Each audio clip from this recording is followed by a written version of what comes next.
Hello students. आज का हमारा टॉपिक है क्लास 10th मैथमेटिक्स का कोऑर्डिनेट ज्योमेट्री। एनसीईआरटी का चैप्टर नंबर 7 है ये, और that is very important for your maths point of view. तो इस चैप्टर के अंदर मैंने इस चैप्टर को बेसिकली दो पार्ट्स में डिवाइड किया है। पहले हम इसके कुछ फार्मूलाज के ऊपर डिस्कशन करेंगे कि कैसे हमें इसके फार्मूलाज को समझना है, क्या करना है, या कितने फार्मूलाज इसके अंदर हैं। और दूसरे टॉपिक के अंदर हम इसके कुछ क्वेश्चंस, कुछ एग्जांपल्स की जो आपको प्रैक्टिस करने हैं और बोर्ड्स में जो इम्पोर्टेंट है उस टॉपिक के ऊपर हम डिस्कशन करेंगे। ठीक है। तो पहला हमारा टॉपिक है फॉर्मूलाज। तो मैं आपको वन टू वन सारे फॉर्मूलाज इसके अंदर बताता हूँ कि जो हमारे फॉर्मूलाज यहाँ पर यूज होंगे। फॉर्मूला, तो बेटा पहला फॉर्मूला है डिस्टेंस फॉर्मूला।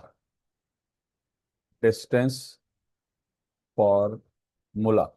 डिस्टेंस फार्मूला को अगर हम भाई अगर हम समझें डायग्राम से, तो ये मेरा है x1 y1 और ये मेरा है x2 y2। यानी कि दो कोऑर्डिनेट्स के बीच का मेरे को डिस्टेंस निकालना है। तो जब भी दो कोऑर्डिनेट्स के बीच का डिस्टेंस आपको निकालना होगा, तो यू विल यूज कि पहले आप इसका ना नेमिंग आप मेंशन कर देना, ए एंड बी, या कुछ भी जो आपको पसंद हो आप नेमिंग कर सकते हैं। तो A B is equals to square root of x2 - x1 का whole square plus y2 - y1 का होल स्क्वायर। ठीक है। मैंने यहाँ पर ए के कोऑर्डिनेट्स को x1 y1 लिया है, बी के कोऑर्डिनेट को x2 y2 लिया है। That is totally up to you कि आप किसी भी कोऑर्डिनेट को कोई भी नाम दे सकते हैं, बट मेक श्योर कि यहाँ पर x2 ही पहले आएगा और यहाँ पर y2 ही पहले आएगा।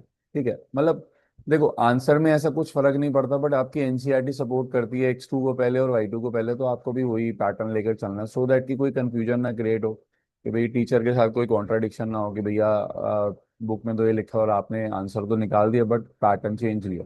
तो डिस्टेंस फॉर्मूला आपको ये लेना, x2 - x1 का whole square plus y2 - y1 का होल स्क्वायर और होल स्क्वायर रूट। ठीक है। सेकंड है हमारा section formula. Section formula. Section formula को पहले हम समझ लें कि सेक्शन फॉर्मूला है क्या। सेक्शन फॉर्मूला इज बेसिकली एक लाइन सेगमेंट है ए बी। एक लाइन सेगमेंट है ए बी। ए के कोऑर्डिनेट x1 - y1 है, बी के कोऑर्डिनेट x2 - y2 है। ठीक है। और इसके बीच में इंटरनली डिवीजन, मेरी बात ध्यान से सुनना बेटा। इंटरनल डिवीजन, तो इंटरनल डिवीजन का मतलब होता है कि एक पॉइंट उस लाइन सेगमेंट के बीच में, क्योंकि क्लास 11th में आप एक्सटर्नल डिवीजन भी पढ़ोगे कोऑर्डिनेट ज्योमेट्री के अंदर, तो अभी आपके सिलेबस में सिर्फ इंटरनल डिवीजन है। तो एक पॉइंट सी जो है, इस लाइन सेगमेंट को एम रेशो एन में डिवाइड करता है। एम रेशो एन में डिवाइड करता है। तो इस सी के कोऑर्डिनेट क्या होंगे, तो लेट कर लेते हैं बेटा। सी के कोऑर्डिनेट x, y है। सी के कोऑर्डिनेट x, y है। तो सी के कोऑर्डिनेट्स क्या होंगे, तो दूसरी स्लाइड पर चलते हैं, फिर इसके बारे में और डिस्कशन करेंगे। Wait a minute. हाँ, चलिए चलिए। तो यहाँ पर एक बार डायग्राम हम दोबारा बना लेते हैं उसका, कि यहाँ पर एक कोऑर्डिनेट बेटा x1 - y1 and x2 - y2। ठीक है। इसका नाम हमने ए लिया था, इसका नाम हमने बी लिया था। ठीक है। और यहाँ पर एक इंटरनल डिवीजन हो रहा है सी, और ये सी के कोऑर्डिनेट हमने x, y लिए हैं। और सी ने जो है इस लाइन सेगमेंट को m/n में डिवाइड करा है। m/n में डिवाइड करा। अब हमें इन x और y की वैल्यूज निकालने। देखो बेटा, नॉर्मली बच्चे क्या करते हैं, इसको रटने की कोशिश करते हैं, but never try to learn. आप इसको समझोगे, ट्रिक से समझोगे तो आपको लर्न रहेगा, बट अगर आप इसको रटने की कोशिश करोगे तो आप आज रट लोगे, 2 दिन बाद आपको याद रहेगा, 4 दिन बाद आपसे कोई पूछेगा तो आप कहोगे कि मेरे को कॉपी खोलनी है और रिवाइज करना। तो ये वाला सीन ना हो, तो आप इसके पैटर्न को समझें। आप x की वैल्यू और y की वैल्यू, दो वैल्यूज आपको चाहिए हैं। ठीक है, दो वैल्यूज आपको चाहिए। आप सिर्फ ये याद रखो कि अगर आप x की वैल्यू निकाल रहे हो तो यहाँ पर सिर्फ x के कोऑर्डिनेट्स ही यूज होंगे, और y की वैल्यू निकाल रहे हो तो यहाँ पर सिर्फ y के कोऑर्डिनेट्स ही यूज होंगे। तो कैसे हमने करना है? यहाँ पर जब आप x की वैल्यू निकाल रहे हो तो इस m को क्रॉस x के पास लेके जाओ, तो यानी कि m(x2) मल्टीप्लाई कर दो आप, और इस n को क्रॉस x1 के पास लेके जाओ, तो n(x1) और बीच में प्लस का साइन डिवाइडेड बाय जो रेशियो था उनका टोटल। जो भी रेशियो था उनका टोटल। दोबारा से समझ लीजिए, आप इस m और n को सिर्फ घुमाने के लिए ले जाओ। m को आप लेकर के गए x2 के पास, तो इट विल बिकम mx2, क्योंकि आप x की वैल्यू निकाल रहे हो तो वो x2 के पास जाएगा। और n को आप यहाँ पर लेके जाओगे इस कोऑर्डिनेट में, क्योंकि आप x की वैल्यू निकाल रहे हो तो वो x1 के पास जाएगा, nx1। और डिवाइड में n, m और n का टोटल, m और n का टोटल। सेम पैटर्न हमने y के लिए फॉलो करना है।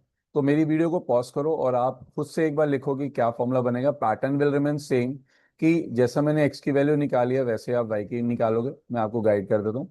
m अब कोऑर्डिनेट y वाले की तरफ जाएगा, तो it will become my2 plus ny1 upon m plus n।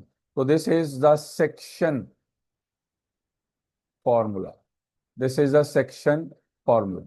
यानी कि एक लाइन सेगमेंट अगर एक कोऑर्डिनेट की वजह से या एक लाइन सेगमेंट की वजह से या एक किसी पार्ट की वजह से डिवाइड हो रही है इनटू टू पार्ट्स, अब वो दो पार्ट्स माइट भी इक्वल भी हो सकते हैं और माइट भी अनइक्वल भी हो। मान लेते हैं कि वो रेशियो m और n है, तो वो m और n जो रेशियो होगा वो कुछ भी हो सकता है, 2:3, 3:4, 4:1, 1:1 ऑल्सो। तो x और y के कोऑर्डिनेट्स क्या होंगे मैंने आपको यहाँ पर गाइड कर दिया। और इसके बाद नेक्स्ट फॉर्मूला है हमारा mid point formula. Mid point formula, तो mid point formula is basically based on the section formula, या यूं कहें कि section formula is a father and mid point formula is a child. ठीक है, तो उसी से हमारा बना है।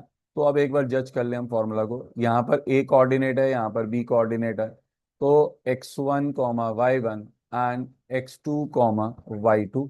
यहाँ पर एक c कोऑर्डिनेट है, x y, और ये 1:1 में डिवाइड होता है। यानी कि m और n की दोनों की वैल्यू हमारी 1:1 हो जाती है, क्योंकि c is a mid point of A B. तो A C upon C B is 1:1, because A C and C B both are equal, क्योंकि रेशियो बराबर है। तो यहाँ पर यूजिंग द सेक्शन फॉर्मूला आप जब इसको डिराइव करोगे तो x की वैल्यू आपकी आ जाएगी x1 plus x2 divided by 2, and y की वैल्यू आ जाएगी y1 plus y2 divided by 2। ठीक है, x1 plus x2 divided by 2, and y की वैल्यू आ जाएगी y1 plus y2 divided by 2। तो ये बेसिकली तीन फॉर्मूलाज के ऊपर हमारी गेम है। वैसे तो एक फॉर्मूला और भी है बट वो डिलीटेड है, तो एक बार मैं आपको वो भी गाइड कर देता हूँ, क्योंकि कुछ टॉपिक में शायद हमें उस फॉर्मूला की हेल्प लेनी पड़ सकती है। That is area of triangle and centroid. तो वैसे तो ये टॉपिक डिलीटेड है बट फिर भी मैं आपको गाइड कर देता हूँ, क्योंकि बड़ी क्लासेस में ये फॉर्मूला जो आपका यूज होगा, तो एक बार उस फॉर्मूला को भी डिस्कस कर लेते हैं। Wait a minute. तो यहाँ पर अब मैं आपको area of triangle, area of triangle का फॉर्मूला मैं आपको गाइड कर रहा हूँ। एरिया ऑफ ट्रायंगल का मतलब आपके पास तीन कोऑर्डिनेट हैं। पहला है x1 y1, दूसरा है x2 y2, और तीसरा है x3 y3। कुछ बच्चे इसको डिलीटेड सिलेबस की वजह से छोड़ देते हैं, but it is a suggestion कि आप इसे छोड़ो मत, क्योंकि इस चैप्टर के अंदर भी हम इसे यूज़ कर सकते हैं। ठीक है, ए बी सी। अगर अगर मेरे को ट्रायंगल ए बी सी का एरिया निकालना है, ट्रायंगल ए बी सी का एरिया निकालना है, तो मेरे को क्या करना है? तो पहले मैं फॉर्मूला लिख देता हूँ। ठीक है, फिर मैं आपको समझाता हूँ कि हमें कैसे लर्न करना है इसको। तो यहाँ पर इसका एरिया का फॉर्मूला है mod x1 into y2 - y3 plus x2 into y3 - y1 plus x3 into और the whole mod multiplied by half, the whole mod multiplied by half. This is a formula for deriving area of triangle या finding area of triangle. तो यहाँ पर अब हमें क्या करना है, जरा थोड़ा सा ध्यान से समझना, क्योंकि इतना बड़ा फॉर्मूला देखते ही बच्चे कहेंगे, अपने हथियार डाल देते हैं कि भैया हमसे तो लर्न नहीं होगा, या जो भी है XYZ। तो इसको कैसे हमें लर्न करना है जल्दी से, ट्रिक से, कि शॉर्टकट पैटर्न क्या है, अब उसकी बारे में समझते हैं। आपको क्या करना है बेटा, तीन ब्रैकेट्स यहाँ पर ड्रॉ कर लेनी है। मैं अपनी ऑफलाइन क्लासेस में भी ऐसे ही समझाता हूँ। उन तीनों ब्रैकेट में आपने लिख देना y - y, y - y and y - y। तीनों ब्रैकेट को आपने x से मल्टीप्लाई कर देना। ठीक है, पहले आप ये याद कर लीजिए, तीन ब्रैकेट आपने बनानी है, तीनों के अंदर y - y, y - y, y - y, तीनों को आप x से मल्टीप्लाई कर दीजिए। एक्स से मल्टीप्लाई करने के बाद इनके बीच में जो रिलेशन है वो प्लस का है, ये आप डाल दीजिए। मॉडुलस आप याद रखिए कि मॉडुलस डालना है। फिर आप ये देखिए कि नेचुरल नंबर मेरे कहाँ से स्टार्ट होते हैं, नेचुरल नंबर मेरे 1 से स्टार्ट होते हैं। तो काउंटिंग लिखिए 1 2 3, यानी कि x1 y2 y3, x1 y2 y3। फिर आप इस 1 को पीछे भेज दीजिए तो क्या काउंटिंग बन गई 2 3 1, यानी x2 y3 y1, x2 y3 y1। फिर आप इस 2 को पीछे भेज दीजिए तो क्या काउंटिंग बन गई 3 1 2, यानी x3 y1, x3 y1 y2, x3 y1 y2, और the whole bracket multiplied by half. तो this is the area of the triangle, this is the area of the triangle. I hope कि आपको learning trick समझ आ गई होगी, पसंद भी आई होगी।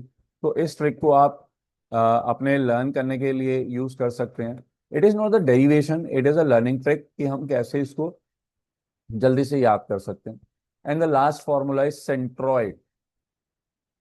सेंट्रॉइड में डायग्राम नहीं बना रहा है यहाँ पर, मैं आपको डायरेक्टली बता दूं क्योंकि ये बहुत कम यूज होता है। सेंट्रॉइड इज बेसिकली जहां पर तीनों मीडियंस जाकर के मीट करते हो, सेंटर पॉइंट को ट्राइंगल के हम सेंट्रॉइड कहते हैं।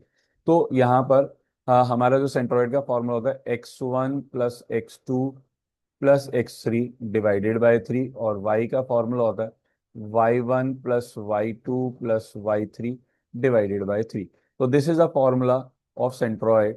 तो पहले आप इन फॉर्मूलाज को अच्छे से लर्न करिए, 2 बार कॉपी पे आप लिखिए, तभी जाकर आपको क्वेश्चंस करने में थोड़ा सा हेल्प मिलेगी। अगर आपको ये फॉर्मूलाज लर्न नहीं है तो आप कोऑर्डिनेट ज्योमेट्री में अपने आप को थोड़ा सा हल्का महसूस करेंगे।